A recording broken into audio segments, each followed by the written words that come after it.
कि ये सब ये कहते हैं कि प्रारब्ध अर्थात पाप कर्म से दुख होता है, पुण्य से सुख होता है। तो सुख में तो इंसान ने चिंता नहीं, जब दुख आते हैं तभी इधर उधर संत और भगवान की तलाश करता है। फिर ये संत ऋषि में ऋषि गुरु कह देते हैं परमात्मा भक्ति करने वाले के पाप नहीं काट सकता। यदि भक्ति करने से पाप नहीं कटेंगे तो भक्ति का अस्तित्व समाप्त हो जाता है, परमात्मा की आवश्यकता कतई नहीं रहेगी, व्यर्थ है। अब जैसे दवाई से औषधि से रोग नहीं कटे तो दवाई कहाँ, वो औषधि कहाँ, उसका नाम औषधि गलत है, वो औषधि ही नहीं है। यदि कोई कहे कि साबुन लगाने से कपड़ा मैल नहीं छुड़वाता, मैल नाश नहीं करता, कपड़े के साबुन मैल नाश नहीं करता, क्या ये स्टेटमेंट सही हो सकती है? नहीं। यदि साबुन कपड़े का मैल नहीं छुड़वाए तो साबुन का अस्तित्व तो समाप्त हो जाता। क्या हो सकता है फिर साबुन की? साबुन के गुणों में लिखा है कि साबुन कपड़े के मैल काट देता है, मैल नष्ट कर देता है। और कोई इसके विपरीत कहता है कि साबुन लगाने से मैल नहीं कटते। वो कितना परिचित हो सकता है साबुन से? स्वप्न में भी नहीं, उसने कभी देखा भी नहीं, प्रयोग की तो बहुत दूर की बातें हैं। यही स्थिति थी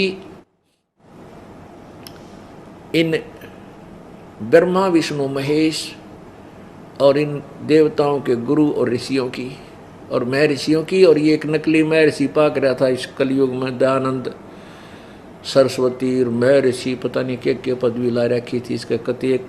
कति जितना तो वे उदा ज्ञान मैंने पृथ्वी में नहीं देखा जो सत्यार प्रकाश में सत्कर मान लेना।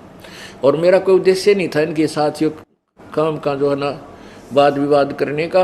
उद्देश्य ये था कि सत्य का प्रचार करूं जो आदेश परमेश्वर का हो चुका है।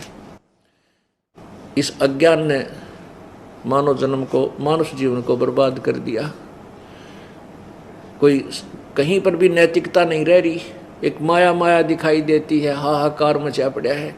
भाई बहन का प्यार रहा नहीं, रिश्तेदारी खत्म होगी केवल लालच के कारण।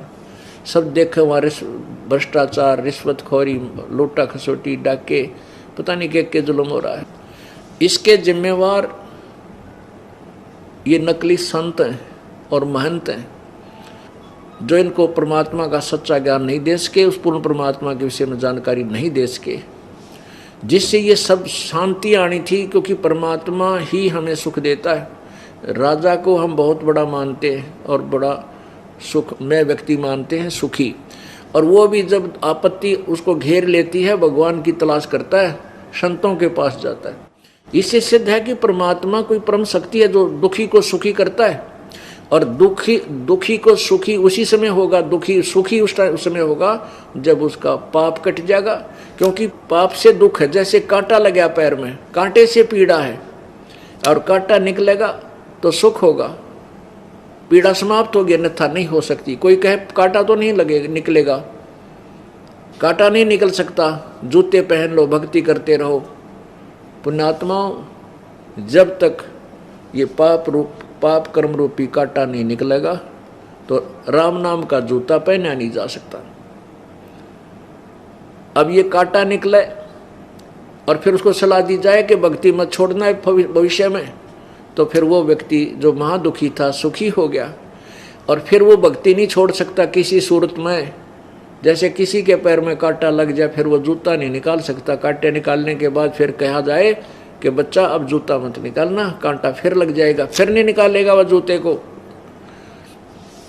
इसी प्रकार जो प्राणी महादुखी हैं और परमात्मा के गुणों में लिखा है कि वो परमात्मा अंधे नाख दे, कोडी ने काया दे, निर्धन न माया दे, बांझ को पुत्र दे, रंग को राजा बना दे और दुखी प्राणी को जो आपत्तियों ने घेर रखा है उसको महासुखी कर दे। ये गुण है परमात्मा के।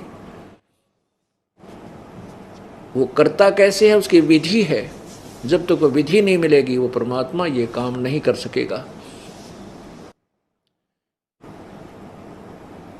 और कोई इसके विपरीत बताता है कि भक्ति साधना से पाप नहीं कटते, प्राणी सुखी नहीं होता, क्योंकि पाप कट के सुख होगा। जब तक पाप नहीं कटेंगे सुखी हो नहीं सकता। तो इसके विपरीत दो व्याख्या बताते थे, वो कति घोर अज्ञानी हैं, उनको ज्ञान नहीं था।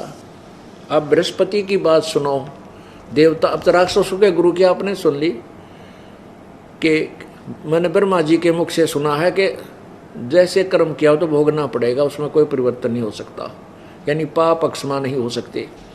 अब देखिएगा 5वां स्कंद, यही देवी भागवत पुराण का 5वां स्कंद, पृष्ठ है 282 282। और यहाँ व्यास जी कहते हैं, देवराज इंद्र की बात सुनकर बृहस्पति जी उनसे कहने लगे। ये बृहस्पति जी, बृहस्पति कौन है? ये देवताओं का गुरु है, ऋषियों का गुरु है। यहाँ देखिए 283 पे स्पष्ट किया है, प्रारब्ध कर्म का अभाव बिना भोगे नहीं हो सकता, यह स्पष्ट है। आर्य, संपूर्ण देवता तुम्हारे सहायक है, तुम स्वयं भी बुद्धिमान हो, फिर भी जो होनी है वो होकर रहेगी, तुम उसे टाल नहीं सकते। ऐसी स्थिति में सुख और दुख की चिंता में नहीं पड़ना चाहिए। और क्या की चिंता में पड़ा भाई? नगर सुख दुख की चिंता में नहीं पड़ना चाहिए और कुआं में पड़ना चाहिए फिर है। और तेरा गजब भैया। अब महाभाग, सुख और दुख ये दोनों कर्मशय पुण्य एवं पाप के अक्षय सूचक हैं। देख किसा मूर्ख बना रखा है। कहते हैं सुख और दुख ये दोनों कर्म से पुण्य और पाप के अक्षय के सूचक हैं।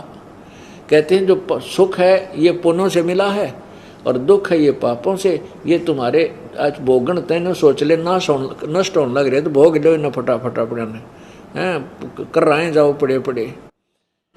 अतः विद्वान पुरुषों को चाहिए वे सुख के अभाव में भी सर्वथा आनंद ही अनुभव करें। अरे पेट में दर्द हो जाए आनंद क्यों कर अनुभव करेंगे? नो कहे दुख हो ना तुम्हें तो दुख में भी नो कहे सुखी रहो, बस मौज, ऐसे चिंता मत करो। पेट में दर्द हो जाए किल की मारे चिल्लावा बरी तरह, सुख का अनुभव हो सकता है? वो तो दवाई औषधि मिला है, वो पीड़ा शांत हो तब सुख हो। तो ऐसी मिथ्या छुरी बना रखी इन लोगों ने दुनिया को मूर्ख बनाने के लिए। क्योंकि भाई गुरु बिन काहू न पाया ज्ञाना, जो थो था बुस छड़े किसाना।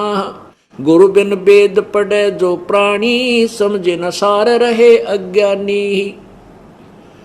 सतगुरु परमात्मा कबीर जी कहते हैं गुरु, अब सतगुरु तो इसलिए कहना पड़ता है कि अज्ञानी गुरु गणे हो गए। अब सतगुरु माने सच्चा गुरु जो बिल्कुल टू दी पॉइंट और वेदों और गीता और पुराणों अनुसार ज्ञान दे, दैट इज सतगुरु। केवल वो सतगुरु है, वही जगत गुरु है। बाकी नकली जगत गुरु और नकली सतगुरु की फीत लगाए बैठे। तो परमात्मा कहते हैं उस तत्वदर्शी संत के बिना कोई वेद पढ़ता है या कोई पुराण पढ़ता है, उनको कभी ज्ञान नहीं हो सकता।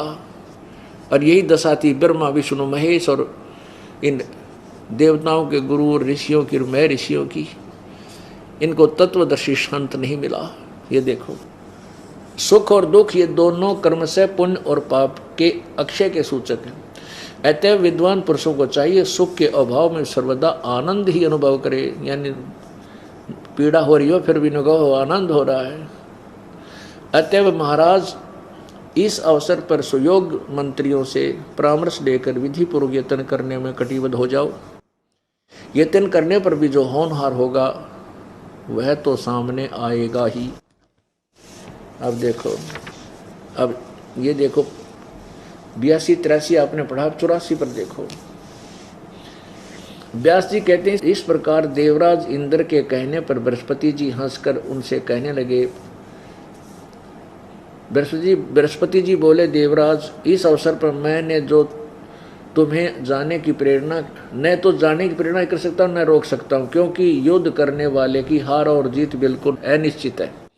सची पते होनहार के विषय में तुम्हारा किंचित मात्र भी दोष नहीं है। सुख अथवा दुख पहले से ही निश्चित हो चुके हैं, अतः इनका सामने आना अनिवार्य है। तथापि बुद्धिमान पुरुषों को निरंतर प्रयत्नशील रहना चाहिए। कार्य सिद्धि होने या न होने से होना तो सदा देव के अधीन है।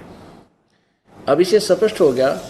इनके कहने का तात्पर्य ये है कि भाई जिसे कर्म तू करेगा वो तो भोगना पड़ेगा, इसमें कोई नो चेंज एट ऑल। है।